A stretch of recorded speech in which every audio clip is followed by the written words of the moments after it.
दोस्तों नमस्कार। आज शनिवार है, साप्ताहिक सत्संग का समय है। मैं सब लोगों का हार्दिक स्वागत करता हूं। आज का सब्जेक्ट है, विषय है दुख, सफरिंग। नानक कहते हैं, नानक दुखिया सब संसार। हे नानक, ये संसार दुख भरा है। तो बुद्धा कहते हैं,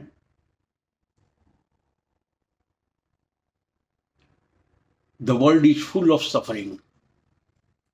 दुनिया में केवल दुख है।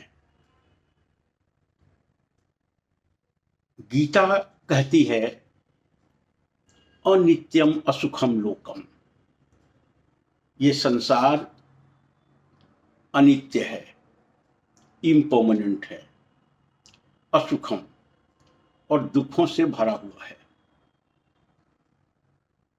इस दुख भरी दुनिया में सुख की तलाश, सुख की कामना ही मनुष्य के दुख का मुख्य कारण, मूल कारण है।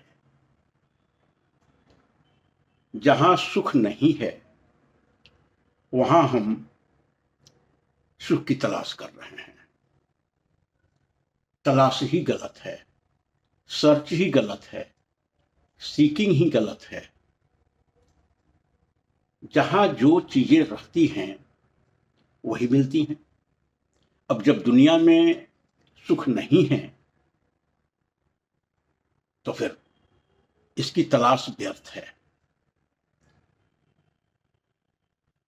सुख क्यों नहीं है?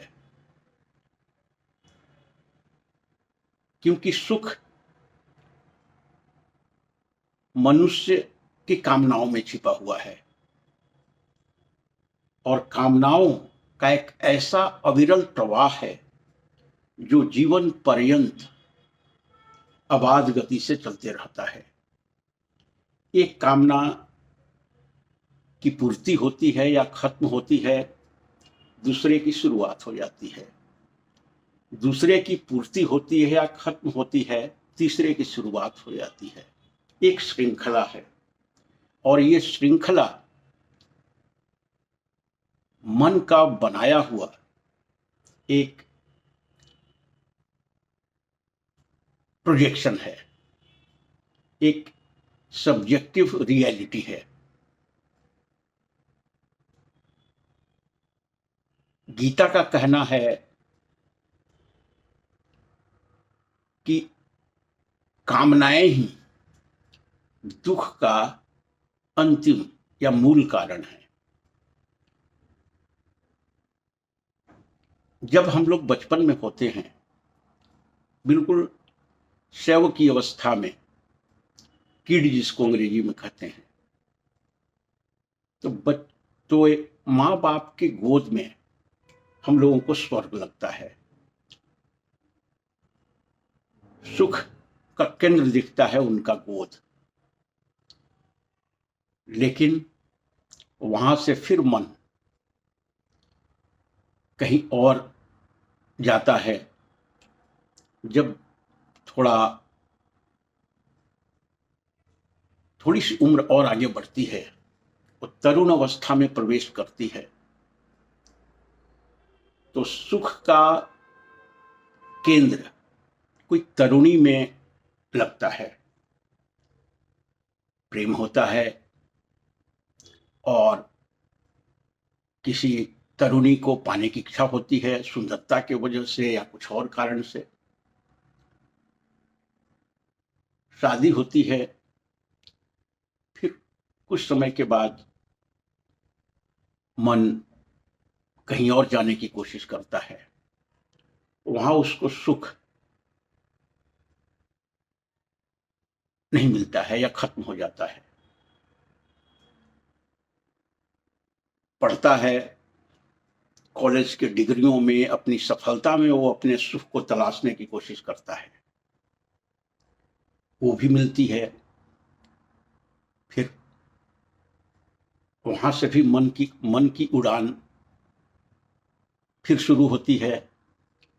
फिर वो कहीं बड़ा पोस्ट की कामना करता है कि सुख वहां है, तृप्ति वहां है,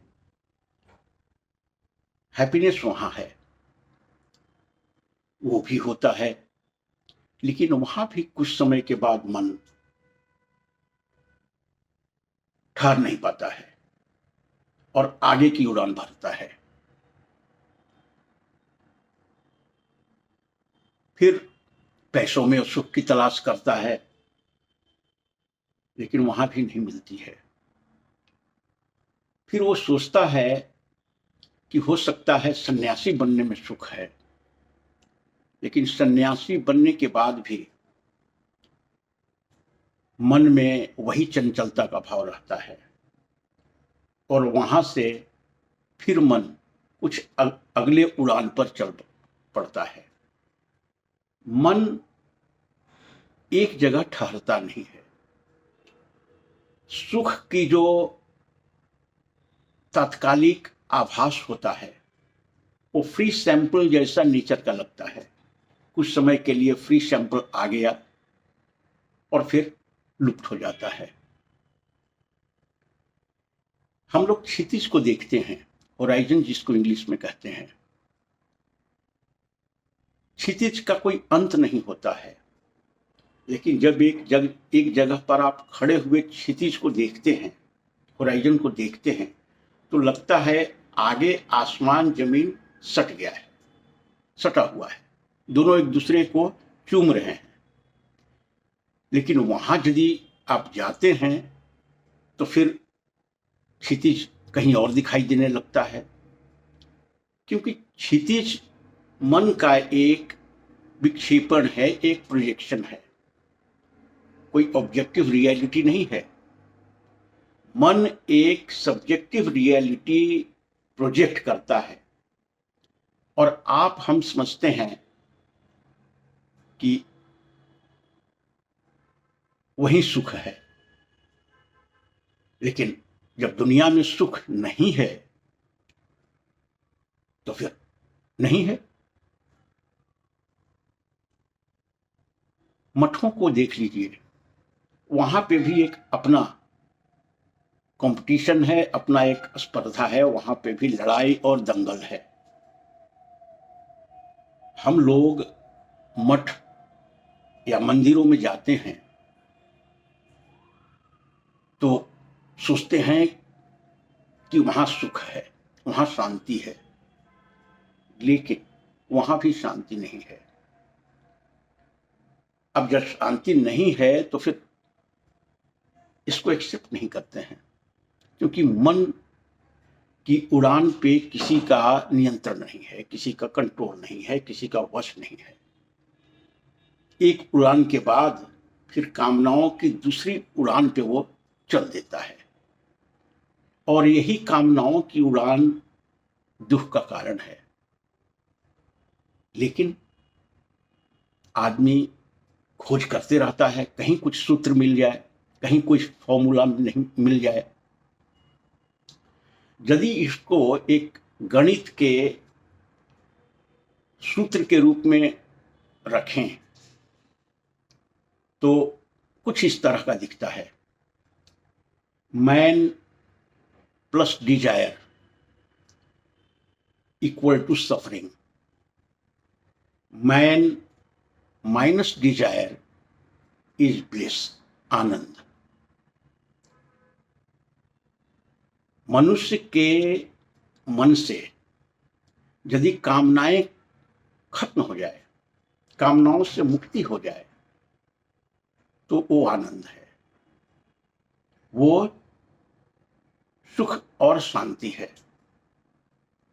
और मन कामनाओं में यदि फंसा हुआ है तो दुख का कारण है।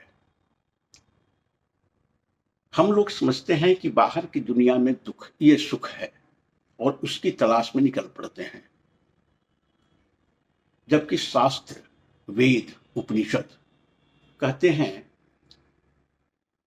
कि आनंद आपके अंदर छिपा हुआ है और बाहर की तलाश व्यर्थ है, अंदर की तलाश करो, वहां आनंद है। लेकिन शरीर की बनावट, संरचना कुछ इस तरह का है कि बाहर की दुनिया में ही आनंद देखने की कोशिश करता है। ये बनावटी त्रुटि है, ये डिजाइन का डिफेक्ट है और जिंदगी भर हम लोग इसको झेलते रहते हैं। वेदांत में एक उदाहरण दिया गया है। एक कुत्ता जब हड्डी के मांस को चूसता है तो उसे बड़ा तृप्ति का भाव मिलता है, उसे बड़ा मजा आता है। लेकिन कुत्ता ये नहीं समझ पाता है कि हड्डी के टुकड़ों में जो रक्त वो देख रहा है, जो ब्लड का टेस्ट कर रहा है, उसके खुद के अंदर से आ रही है वो रक्त। वो सोचता है कि ये हड्डी के टुकड़े से हमको रक्त मिल रहा है, रस मिल रहा है, आनंद मिल रहा है। लेकिन वो कहीं ना कहीं अपने ही खून को चूस रहा होता है। ऐसा ही कुछ हम लोगों की हालत है। बाहर में तलाश में जरूर करते हैं सुख का, आनंद का, शांति का, लेकिन वहां है नहीं। तलाश गलत है। उस कुत्ते की तरह वो खुद का ही ब्लड चूस करके जैसे आनंदित होता है, वैसे ही बाहर की जो भी आनंद हमको लोगों को फ्री सैंपल्स में एक क्षणिक तौर पे दिखता है या रसास्वादन करते हैं, वो हमारे अंदर का ही आनंद का एक छोटा सा फ्री सैंपल है।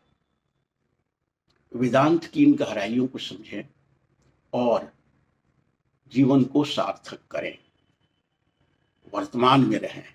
भविष्य इच्छाओं का संसार है और भूत, पास्ट दुखों की दास्तां है। आनंद हियर एंड नाउ में है। मन ठहर जाता है, हियर एंड नाउ में स्टैब्लिश हो जाता है, वो आनंद का पल होता है, आनंद का क्षण होता है। Thank you so much for watching the video. Thank you.